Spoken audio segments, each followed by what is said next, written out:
నేను ఆయనను ప్రేమించుచున్నాను. అలాగే మరొక మాట చదువుదాం. 107వ కీర్తన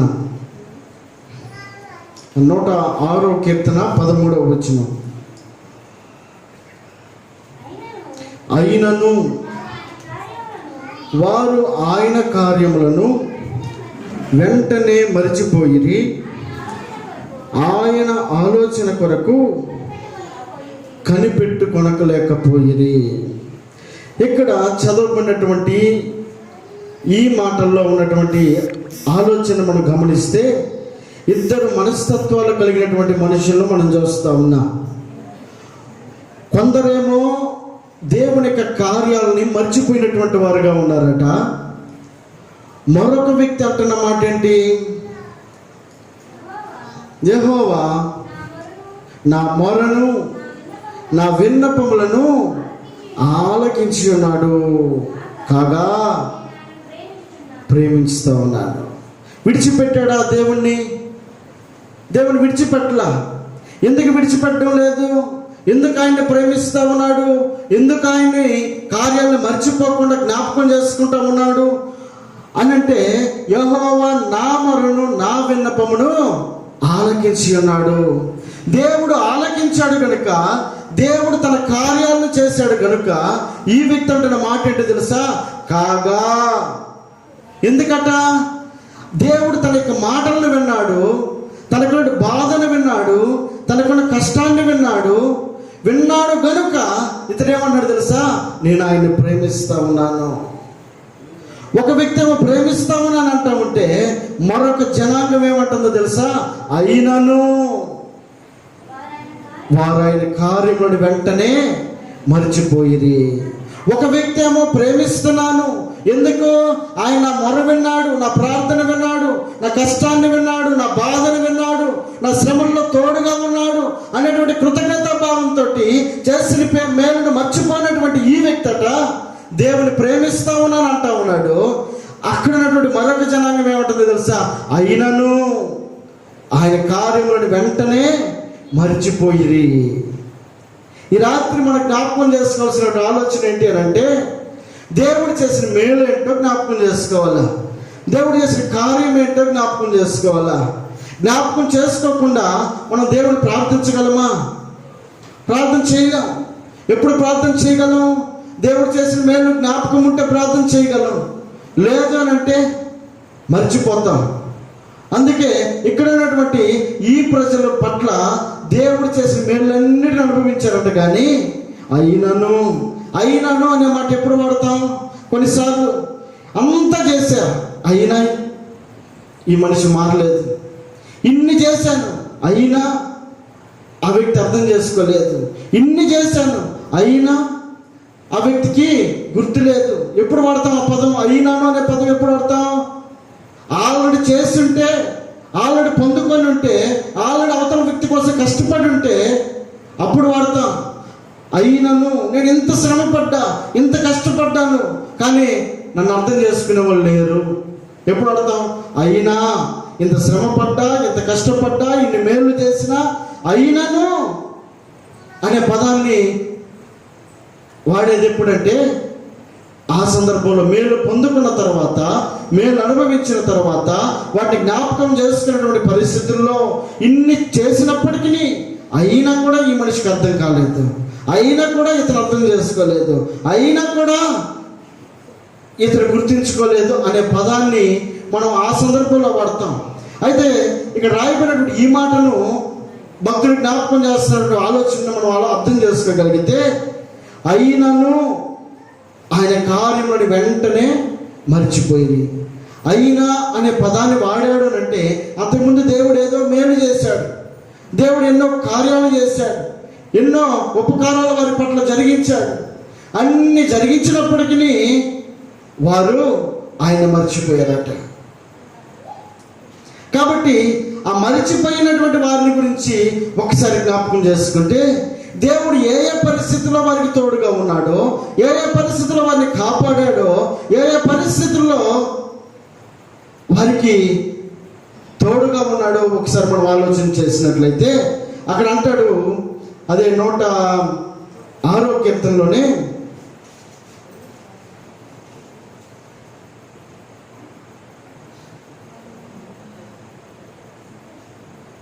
9వ వచనం, ఆయన ఎర్ర సముద్రమును గద్దింపగా అది ఆరిపోయెను, మైదానము మీద నడిచినట్లు వారిని అగాధ జలములలో నడిపించెను. చాలండి, ఎక్కడట? అగాధ జలములలో ఎలా నడిపించాడు తెలుసా? మైదానం మీద నడిపించినట్టు నడిపించాడట. ఎవరైనా కాపాడే దేవుడు, కనికరపడే దేవుడు, నీకు నాకు తోడుగా ఉండేటువంటి దేవుని యొక్క కార్యాలు ఎలా ఉంటాయో అర్థం చేసుకోగలిగితే మర్చిపోం. అర్థం చేసుకుంటే భక్తుడు అన్నట్టుగా, కాగా నేను ఆయన్ను ప్రేమిస్తా ఉన్నాను. ఆయన కార్యాలను జ్ఞాపకం చేసుకోగలిగితే ప్రేమించగలుగుతాం. ఆయన కార్యాలను మర్చిపోతే ఆయన గుర్తుంచుకోలేము. ఆయన మర్చిపోయేటువంటి వారంగా ఉంటాం. కనుక దేవుడు చేసిన మేళ్ళేంటి? అయినను వెంటనే వారు నన్ను మర్చిపోయి అన్నాడు అని అంటే, ఆయన ఏం చేస్తే వారు మర్చిపోయారట? ఆయన ఏ కార్యం చేశాడట? వారిని నీళ్ళల్లో ఆరిన నేల మీద నడిపించినట్టుగా నడిపించాడట. ఎంత గొప్ప దేవుడు! క్లిష్టమైనటువంటి పరిస్థితి, కష్టమైనటువంటి పరిస్థితి, వెనకేమో శత్రువులు తరుముతా ఉన్నారు, ముందేమో ఎర్ర సముద్రం ఉంది. ఎలా? పరిస్థితి ఏంటి? ఇక నా జీవితం ఇంతేనా, నా పరిస్థితి ఇంతేనా అని అనుకునేటువంటి సందర్భంలో దేవుడు మార్గాన్ని చూపించి నడిపించేటువంటి వాడు. ఆయన మార్గాన్ని సరళము చేసేటువంటి వాడు. మనం అనుకున్న రీతి కంటే కూడా ఆయన గొప్పగా కార్యం చేయగలిగినటువంటి దేవుడు మన పక్షాన ఉన్నాడనే విషయాన్ని కనుక గ్రహించగలిగితే ఆయన కార్యాన్ని మనం మర్చిపోం. ఆయన మర్చిపోయేది ఎప్పుడనంటే ఆ కార్యం ఏంటి గుర్తించుకోకపోతే మర్చిపోతాం. అందుకే ఇశ్రాయేలు ప్రజలకు దేవుడు చేసిన మేలుని జ్ఞాపకం చేసుకుంటే, ఆయన ఎర్ర సముద్రమును గద్దింపగా అది ఆరిపోయెను, మైదానం మీద నడిచినట్లు వారిని అగాధ జలములలో నడిపించెను. అది లోతైనటువంటి జల మార్గం అయినప్పటికీ కూడా అట్టి మార్గాన్ని అటదని ఆరిపోచేసి ఆరిన నేల మీద మైదానం మీద నడిచినట్టుగా నడిపించగలిగినటువంటి దేవుడు వారికి తోడుగా ఉన్నాడు అనేటువంటి విషయాన్ని కార్యం పొందుకున్న తర్వాత మర్చిపోయారట. మరొక మాట జ్ఞాపకం చేసుకుందాం. 105వ కీర్తనలో 39వ వచనం, వారికి చాటుగా నుండుటకై ఆయన మేఘమును కల్పించెను, రాత్రి వెలిగించుటకై అగ్నిని కలుగజేశాను. ఎలాంటి వాడైనా అయినను వారు ఆయనను వెంటనే మర్చిపోయిరి. ఏ పని చేస్తే వారు మర్చిపోయారు, ఆయన ఎలాంటి కార్యం చేస్తే వారు మర్చిపోయినటువంటి వారుగా ఉన్నారు. వాళ్ళు దేవుని ద్వారా మేలు పొందుకున్నటువంటి వారైనప్పటికీ వారు ఎలాంటి కార్యాలట? గొప్ప గొప్ప కార్యాలు అనుభవించి సునాయాసంగా దేవుని ప్రక్కన పెట్టేశారట. దేవుని ప్రక్కన పెడితే మనం ప్రార్థించగలమా? ఆయన కార్యాలు గుర్తించుకోగలమా? ఆయన స్తుతించగలమా? ఆయన ప్రేమించగలమా? ఆయన మనం అర్థం చేసుకోగలగాలి అని అంటే ఆయన కార్యాలు మనం గుర్తించుకోవాలి. ఆయన కార్యాన్ని గుర్తించుకోవడానికి ఇక్కడ జరిగించిన కార్యాలు ఏంటో తెలుసా? ఇశ్రాయేలు ప్రజల పట్ల ఎర్ర సముద్రాన్ని ఆరణ్యాలుగా చేసినటువంటి దేవుడు పగలు మేఘస్తంభాన్ని, రాత్రి అగ్నిస్తంభాన్ని వారికి తోడుగా ఉంచాడట. అట్టి గొప్ప కార్యాలు, అద్భుతమైనటువంటి కార్యాలను రుచి చూసినటువంటి ఇశ్రాయేలు ప్రజల యొక్క హృదయాల్లో దేవుడు ఎక్కువ కాలం ఉండలేకపోయాడట. దేవుడు నిన్ను నన్ను మనందరినీ కూడా బలపరిచి కాచి కాపాడి నడిపిస్తున్నటువంటి దేవుడు మనకు తోడుగా ఉన్నాడనేటువంటి విషయాన్ని మనం గ్రహించగలిగితే, మనం అర్థం చేసుకోగలిగితే, మనకు తోడుగా ఉన్నటువంటి పరిస్థితులన్నింటినీ జ్ఞాపకం చేసుకోగలిగితే, దేవుడు మన పట్ల జరిగించిన కార్యాలు ఏంటో జ్ఞాపకం చేసుకోగలిగితే, నీవు నేను బ్రతికి ఉన్నామనంటే ఆయన కాపుదల ఉంది అనేటువంటి విషయాన్ని నువ్వు అర్థం చేసుకోగలిగితే ఆయన స్తుతించగలం, ఆయన ప్రార్థించగలం, ఆయన వెంబడించగలం. ఇక్కడ రెండు గుంపులు ఉన్నారు. ఒక గుంపేమో ఆయన కార్యాన్ని వెంటనే మర్చిపోయినటువంటి వారట. ఎలాంటి కార్యాలు తెలుసా? గొప్ప గొప్ప కార్యాలు, ఆశ్చర్యకరమైన కార్యాలని దేవుడు చేస్తే అయినను వారు వెంటనే ఆయన మర్చిపోయారు. కానీ మరొక వ్యక్తి ఉన్నాడు. ఆ వ్యక్తి ఏమన్నాడు తెలుసా? 116:1, యెహోవా నా మొరను నా విన్నపమును ఆలకించి ఉన్నాడు కాగా నేను ఆయన ప్రేమిస్తూ ఉన్నాను. దేవుడు ఎలాంటి వాడు? పలికితే ఆలకించేటువంటి వాడు, మనం ప్రార్థిస్తే ఆలకించేటువంటి వాడు, మన పట్ల కార్యాన్ని చేయడానికి ఇష్టపడేటువంటి వాడు ఆయన. మన నోరు తెరిస్తే ఆయన విని దాన్ని విడిచిపెట్టేవాడు కాదు, కానీ మనకు కార్యాన్ని సఫలం చేయగలిగినటువంటి దేవుడు ఆయన. ఎలాంటి పరిస్థితుల్లో ఉన్నప్పటికీ మన స్వరము వినగానే, మన మాట వినగానే, మన ఆలోచన ఆయన వైపు ఉండగానే ఆయన మన కార్యాన్ని చేయగలిగినటువంటి దేవుడు ఆయన. నా కరువు తీసేయ్యా అని చెప్పని భేద విధవరాలు నోటితో అడగలేదు, కానీ ఆమె హృదయంలో కరువు, బాధ, కష్టము అంతా దాగుకొని ఉన్నటువంటి ఆ విషయాన్ని అర్థం చేసుకున్నటువంటి దేవుడు, మంచి మనస్సు కలిగినటువంటి ఆమెకు కరువు కాలంలో సహాయం చేయడం గల కారణం ఏంటి? ఆమె మనస్సులో ఉన్నటువంటి బాధ ఏంటో ఎరిగినటువంటి వాడు ఆయన. ఆమెకు కార్యం చేయడానికి ఆమె నోరు తెరిచి అయ్యా నాకు ఈ కరువు నుండి తప్పించు అని అడగలేదు, కానీ ఆమె బాధను అర్థం చేసుకున్నటువంటి వాడు ఆయన. కారణం ఏంటి? ఆమె ఇతరుల పట్ల చూపించిన ఆ ప్రేమ ఏదైతే ఉందో, ఆ సేవకుని పట్ల చూపించిన ప్రేమ ఏదైతే ఉందో, ఆ మనసును అర్థం చేసుకున్నటువంటి దేవుడు ఆమెకు ఉన్నటువంటి కరువు నుండి తప్పించాడట. కాబట్టి ఇక్కడ ఉన్నటువంటి దావీదు అనబడేటువంటి ఈ వ్యక్తి అంటే నా మాటను మనం అర్థం చేసుకోగలిగితే 116 ఏమంటున్నాడు? యెహోవా నా మొరను నా విన్నపములను ఆలకించి ఉన్నాడు. ఆయన ఆలకించేటువంటి వాడు. మన శ్రమ ఏంటో, మన కష్టం ఏంటో, మన బాధ ఏంటో ఆయన ఆలకించేటువంటి వాడు. వారు మొదలుపెట్టారు, అయ్యా ఇక్కడ ఎర్ర సముద్రం ఉంది, మేము దాన్ని దాటుకొని పోవాలంటే మాకు వల్ల కావడం లేదు, వెనకేమో శత్రువులు తరుగుతూ ఉన్నారని నోరు తెరిచి అడగగానే సముద్రంతో మాట్లాడినటువంటి వాడు ఆయన. దావీదు కూడా అడిగాడట నోరు తెరిచి, అయ్యా నేను కష్టంలో ఉన్నాను, బాధలో ఉన్నాను, ఇబ్బందిలో ఉన్నాను అని నోరు తెరిచి అడగగానే ఆయన కార్యము ఆయన పట్ల జరిగించాడట. కాబట్టి దావీదు ఏమంటాడు తెలుసా? కృతజ్ఞతతోటి నేను ఆయన్ని ప్రేమిస్తూ ఉన్నాను. ఎప్పుడు ప్రేమించగలం? గుర్తించుకుంటే ప్రేమించగలం, గుర్తించుకోకపోతే ప్రక్కన పెట్టేస్తాం. దేవుని విషయంలో దావీదు తీసుకున్న శ్రద్ధను మనం ఆలోచన చేయగలిగితే, కొందరేమో ఆయన ప్రక్కన పెట్టిన వారుగా ఉన్నారు, ఈయనేమో దేవుణ్ణి గుర్తించుకునేటువంటి వాడుగా ఉన్నాడట. ఆయన ఏమి చేస్తే గుర్తించుకున్నాడు? 121వ కీర్తన చూద్దాం. 121వ కీర్తన మొదటి వచనం నుండి, కొండల తట్టు నా కన్నులు ఎత్తుచున్నాను, నాకు సహాయం ఎక్కడి నుండి వచ్చును? యెహోవా వల్లనే నాకు సహాయము కలుగును. ఆయన భూమిని ఆకాశమును సృజించినటువంటి వాడు. చాలండి.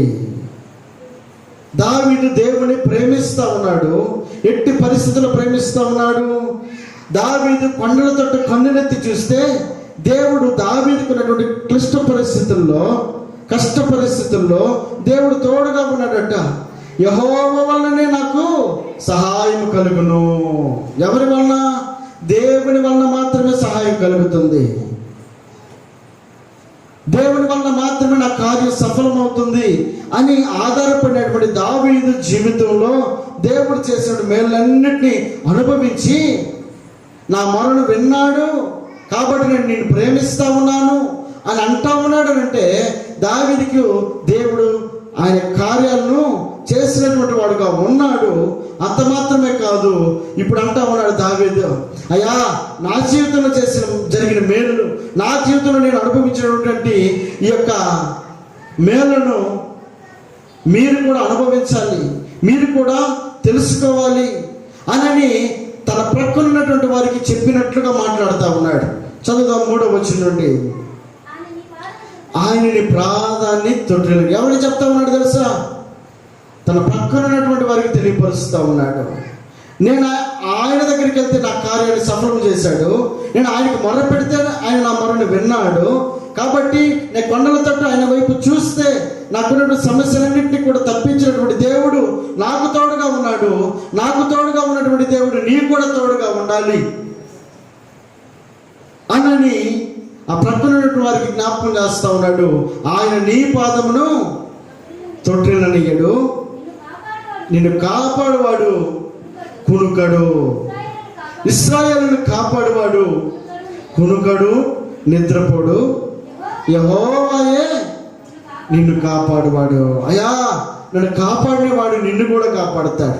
నాకు తోడుగా ఉన్నవాడు నీకు కూడా తోడుగా ఉంటాడు. ఒక సాక్ష్యాన్ని దావీదు చెప్పగలుగుతా ఉన్నాడు అంటే దేవుని ద్వారా పొందుకున్న మేలులేంటో, ఫలానా చోట ఇది బాగుంటుంది అది బాగుంటుంది అని ఎప్పుడు చెప్పగలం? దాన్ని మనం రుచి చూస్తే, దాన్ని మనం తెలుసుకోగలిగితే, దాని అనుభవపూర్వకంగా మనం అర్థం చేసుకోగలిగితే ఫలానా చోట బాగుంటుందని మనం చెప్పగలం. లేకపోతే మనం చెప్పలేం. ఏమో నాకు తెలియదు, నేను ఎప్పుడు వెళ్ళలేదు అనేటువంటి మాటని అంటూ ఉంటాం. ఎప్పుడు అది మనకు తెలియకపోతే. ఇక్కడ దావీదు ఏమన్నాడు తెలుసా? యెహోవా నిన్ను కాపాడును. ఆయన ఎలాంటి వాడట? కాపాడేవాడట. దావీదు హృదయమారా దేవుని యొక్క అనుభవాన్ని ఎరిగినటువంటి వాడుగా ఉన్నాడు.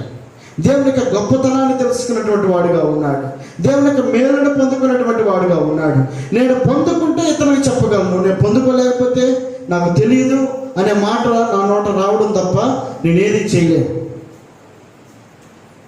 ఎప్పుడైతే దాన్ని నేను అనుభవిస్తానో, అది ఎప్పుడైతే అది నాకు తెలుస్తుందో అప్పుడు నేను ఇతరులకు చెప్పగలను. దావీదు ఇతరులకు చెప్తా ఉన్నాడు. ఇప్పుడు ఎలా చెప్తా ఉన్నాడు? ఆయన నీ పాదాన్ని తొట్టిల్లనియ్యడు, నిన్ను కాపాడువాడు కునకడు, నిద్రపోడు. ఎలా ఉంటాడంట ఆయన? కునకడు, నిద్రపోడు. ఆయన ఎల్లవేళలా కాపాడేటువంటి వాడని తన జీవితంలో తనను కాపాడినటువంటి దేవుని గురించి ఈ రాత్రి నీకు నాకు మనకి జ్ఞాపకం చేస్తా ఉన్నాడు.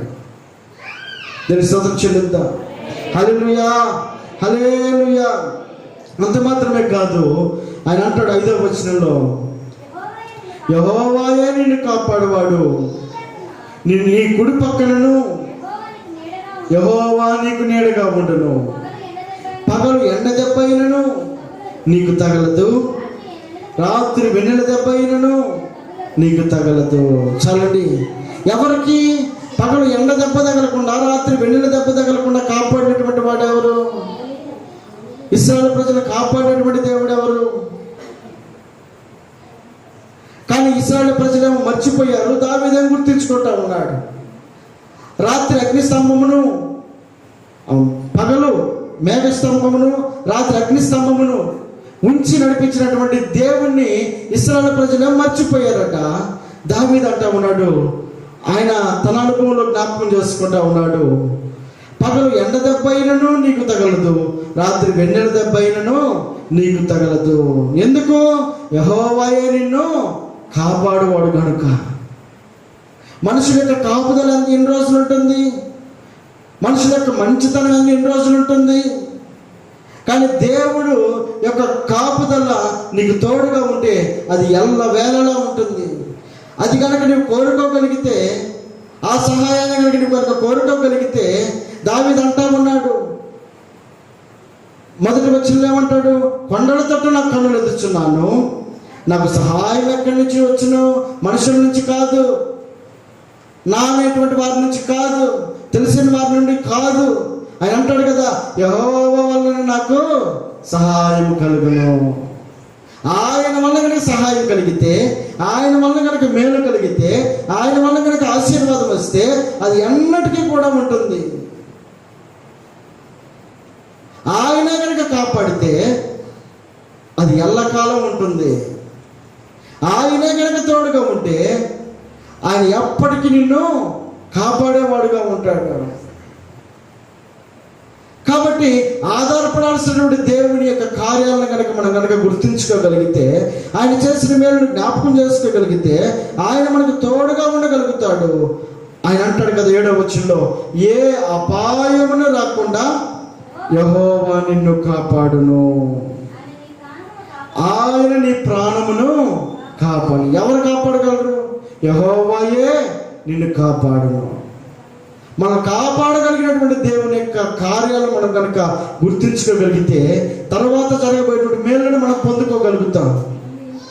తర్వాత రాబోయేటువంటి ఆశీర్వాదానికి మనం వారసులు కాగలుగుతాం. ఆయన మేలునే మర్చిపోతే రాబోయేటువంటి ఆశీర్వాదం మనం చూడలేము. మొక్క పెరుగుతూ ఉంది, దాన్ని తుంచేస్తే కాపు వస్తుందా? రాదు కదా. అది ఎదుగుతూ ఉన్నప్పుడు దాన్ని కొంచెం ప్రోత్సహించి కనుక దాన్ని కనుక పెంచగలిగితే ఒక రోజున దాని యొక్క ఫలాలను మనం అనుభవించగలుగుతాం. ఎదిగాం కదా, బాగానే ఉన్నాం కదా, ఫలాలు రాబోయే సమయానికి వెర్రబీగి ఆ తలను కనుక తుంచేస్తే ఇక అంతటితోటే అది ఇక ఆశీర్వాదం లేదు, ఫలాలు లేవు, మేలు లేవు. కారణం ఏంటి? అది వచ్చే వరకు కూడా మనం దాన్ని కాపాడుకోలేకపోయాం కనుక ఆ మేలుని ఆశీర్వాదాలు మనం చూడలేనటువంటి వారంగా ఉండగలుగుతాం. ఇశ్రాయేలు ప్రజలు వారి జీవితంలో కొంతకాలం మటుకు వారు శ్రమపడ్డారు, కష్టపడ్డారు, ఇరుకులు అనుభవించారు, కష్టాలు అనుభవించారు. కానీ ఫలాలు పొందుకునేటువంటి సమయంలో, ఆశీర్వాదానికి దగ్గరగా అయ్యేటువంటి సమయంలో, లేదా కానానికి దగ్గర అయ్యేటువంటి సమయంలో వారు రాలిపోవడానికి గల కారణం ఏంటి? ఆ ఫలాలను చూడలేకపోవడం గల కారణం ఏంటి? చేసిన మేలును జ్ఞాపకం చేసుకోవాల్సినటువంటి వీరట ఆయన్నే మర్చిపోయారట. ఆయన మర్చిపోయినటువంటి వారికి ఆశీర్వాదం ఉంటుందా? ఉండదు. వారు అనుకున్నారు కానీ, ఆశించారు కానీ దాన్ని పొందుకోకుండానే రాలిపోయినటువంటి వారుగా ఉన్నారు. కాబట్టి దేవుని యొక్క మేలును మనం జ్ఞాపకం చేసుకోగలిగితే ఆయన ఎలాంటి వాడో దావీదు హృదయమార జ్ఞాపకం చేసుకుంటా ఉన్నాడు. హృదయమార ఆయన యొక్క కార్యాన్ని గుర్తు చేసుకుంటా ఉన్నాడు. ఆయన అంటా ఉన్నాడు, నీ పాదం ఆయన తొట్టిలో నెయ్యడు. ఎన్నిసార్లు దావీదు యొక్క పాదం తొట్టిల్లితే దేవుడు కాపాడాడు. ఎన్నిసార్లు జారి కింద పడితే దావీదును దేవుడు కాపాడాడు. ఆ విషయాన్ని కనుక గుర్తించుకోగలిగితే ఆయన కాపాడాడు, ఆయన తోడుగా ఉన్నాడు, ఆయన నడిపించాడు, ఆయనే నాకు తోడుగా ఉన్నాడు అనే విషయాన్ని కనుక దావీదు గుర్తించుకున్నట్లుగా మనం గుర్తించుకోగలిగితే ఆయన మనకు తోడుగా ఉండగలుగుతాడు. దీన్ని స్తోత్రం చెల్లిద్దాం. హల్లెలూయా.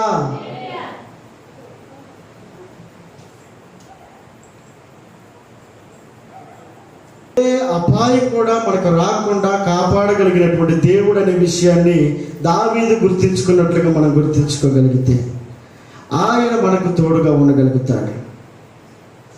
ఒక విషయాన్ని నేను జ్ఞాపకం చేస్తాను. ఒకరోజు నేను అలాగే పాస్టర్ గారు ఇద్దరం కూడా బయలుదేరి కందుకూరు వెళ్తా ఉంటే ఆ సందర్భంలో విక్రాలపేట దగ్గరికి వచ్చాం.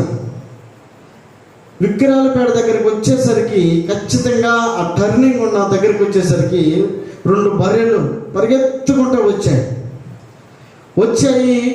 ఎంత స్పీడ్ అంటే అది మేము కన్ను రెప్పగొట్టేలా మా దగ్గరికి వచ్చేసింది. ఇద్దరం బండి మీద ఉన్నాం. అటు ఇటు కదలలేని పరిస్థితి, ఏమి చేయలేని పరిస్థితి. వాస్తవానికి ఆ సిచ్యువేషన్ చూస్తే ఒక సినిమాలో జరిగినట్టే ఉంది. డైరెక్ట్గా వచ్చేసి నా దగ్గరకు వచ్చి ముఖం అట్ట పెట్టి తిప్పేసింది. ఇంకంతే. అంత స్పీడ్తో వచ్చి ఒక్కసారికి బ్రేక్ పెట్టినట్టుగా ఆగిపోయింది. ఆ కొమ్ములేమో పక్కకి తిప్పింది. కొంచెం అటు తగిలినట్టుగా వచ్చి ఆగిపోయి మళ్ళీ పక్కకి తిప్పుకుని వెళ్ళిపోయింది. ఆ సిచ్యువేషన్ జ్ఞాపకం చేసుకుంటే ఒక్కసారి కనుక అది కనుక వచ్చి తగిలితే ఇద్దరు కింద పడేవాళ్ళం. ఒక్కసారిగా మా యొక్క పరిస్థితి ఎలా ఉండేదో ఊహించుకుంటే కళ్ళెమ్మటి నీళ్ళు వచ్చేసింది. దేవుని యొక్క కాపుదల మనకుంటే మన గొప్పతనం కాదు. ఎప్పుడు ఏం జరుగుతుందో తెలియదు, ఎలా పరిస్థితులు మారిపోతాయో తెలియదు. మరొకసారి నాకు రాత్రిపూట సక్రంగా నిద్ర లేక ఉదయాన్నే లేచి పాస్టర్ గారు ఒంగోలు దాకా వెళ్ళొద్దామని చెప్పానంటే ఇద్దరు కూడా వెళ్ళాము, పనులు చూసుకున్నాము, వస్తూ ఉన్నాము. నాకేమో రాత్రి నిద్ర సక్రంగా లేదు. బండి మీద వెళ్ళేటప్పుడు ఆ గాలికి కొంత నిద్ర వస్తున్నట్టుగా ఉంది. కానీ ఎప్పుడు నేను కళ్ళు మూసానో నాకు తెలియదు. టంగుటూరు దగ్గరికి వచ్చేసరికి ఆ పోతల చంచి వాళ్ళ ఆ గూడెల దగ్గరికి వచ్చేసరికి ఒకసారిగా బండి సైడ్ అయిపోయింది. నాకు తెలీదు. వెనకనేమో అయ్యగారు కూర్చొని ఉన్నారు, నేనే బండి తవ్వుతా ఉన్నా. ఎదురేమో పెద్ద పెద్ద రాళ్ళు పొడిగోటి రాళ్ళు ఉంటాయి కదా, ఆ రాళ్ళు అక్కడ ఉన్నాయి. ఆ రాళ్ళ దగ్గరికి వెళ్ళి ఈ బండి నేను వెళ్ళాను, నేను పడేది నాకు తెలియదు, జరిగింది నాకు తెలియదు. ఒక్కసారిగా ఆ కళ్ళు మూసాను, ఆ పక్కగా వెళ్ళిపోయి ఖచ్చితంగా రాళ్ళ దగ్గరికి వెళ్ళి పడ్డాం. నాన్న వెనక్కి పడ్డాడు, నేనేమో ఇటు సైడ్ పడ్డాను. బండి ఏమో కింద పడిపోయింది. లెగిసి చూసుకుంటే తెప్పరాయించుకున్నాక ఒక్కసారి కళ్ళు తెరిచి చూస్తే నేను కింద ఉన్నా, నాకే తెలియదు పడ్డ సంగతి. వెంటనే లేచి చూసుకుంటే నాన్నకి ఒక దెబ్బ కూడా తగలలేదు. ఎదురు చూడపోతే రాళ్ళు ఉన్నాయి, పెద్ద పెద్ద రాళ్ళు. ఆ రాళ్ళ మీద కనుక మేము పడ్డట్టయితే మా పరిస్థితి ఇక అంతే. లేచి వాడు ఆ పరిస్థితిని అంతా ఒకసారి చూసుకుంటే ఎంత భయం వేసిందో అది ఎవరికి తెలియదు.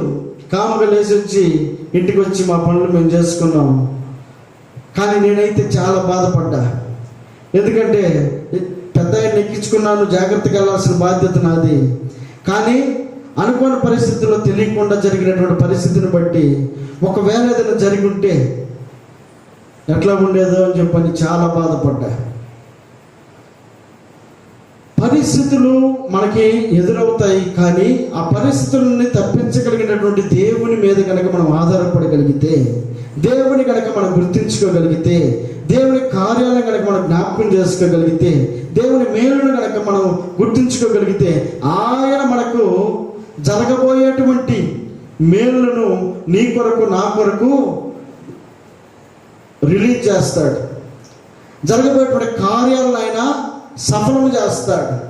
ఎప్పుడైతే దాన్ని మర్చిపోయినటువంటి వారుగా ఉంటామో, ఏముందిలే ఏదో జరిగింది అన్నట్లుగా అనుకోవటం కాదు, కానీ ఆయనే కాపాడాడు, ఆయనే తోడుగా ఉన్నాడు, ఆయనే అనే విషయాన్ని మనం గుర్తించుకోగలిగితే ఆయన మనకు తోడుగా ఉండగలుగుతాడు ముందున్నటువంటి దినములలో.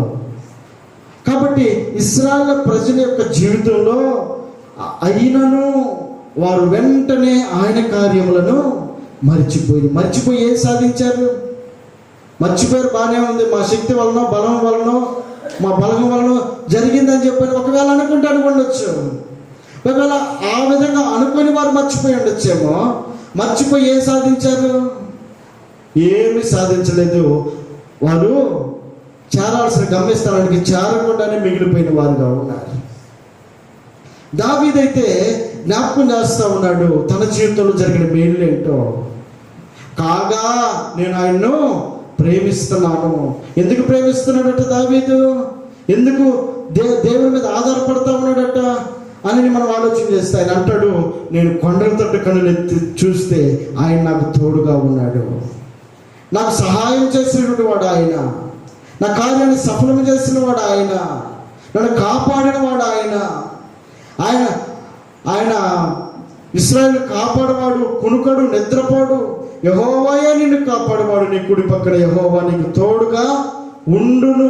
పగల ఎండ దెబ్బ అయిన రాత్రి వెన్నెల దెబ్బ అయిన నీకు తగలదు అనే అనుభవాలన్నిటినీ కూడా రుచి చూసినటువంటి ఈ దావీదు అంటాడు కదా, యెహోవాయే నిన్ను కాపాడువాడు.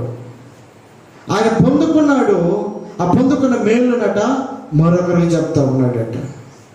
ఎప్పుడైతే ఆయన యొక్క మేలు మన హృదయంలో ఉంటాయో, ఎప్పుడైతే ఆ కృతజ్ఞత మన హృదయంలో ఉంటుందో, ఆ మరిచిపోలేనటువంటి ఆ స్వభావం ఏదైతే మన హృదయంలో ఉంటుందో, ఆ గుర్తించుకునే స్వభావం ఏదైతే మన హృదయంలో ఉంటుందో, అప్పుడు ఆయన స్తుతించగలం, ఆయన గురించి పాడగలం, ఆయనకు ప్రార్థన చేయగలం.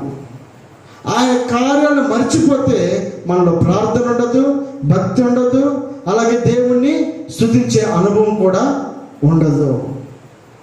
కాబట్టి ఈ రాత్రి దేవుడు మన జీవితాల్లో చేసిన మేలునేంటో గుర్తించుకోగలిగితే ఆయనతో మనం మాట్లాడగలం, ఆయనతో మనం ప్రార్థన చేయగలం. అయ్యా, నా జీవితంలో ఈ కార్యం చేశావు, ఈ మేలు చేశావు, ఈ ఉపకారం చేశావు అనే విషయాన్ని నువ్వు గుర్తించుకోగలిగితే ఈ రాత్రి దేవుడు నీ మాట వినడానికి ఇష్టపడతా ఉన్నాడు.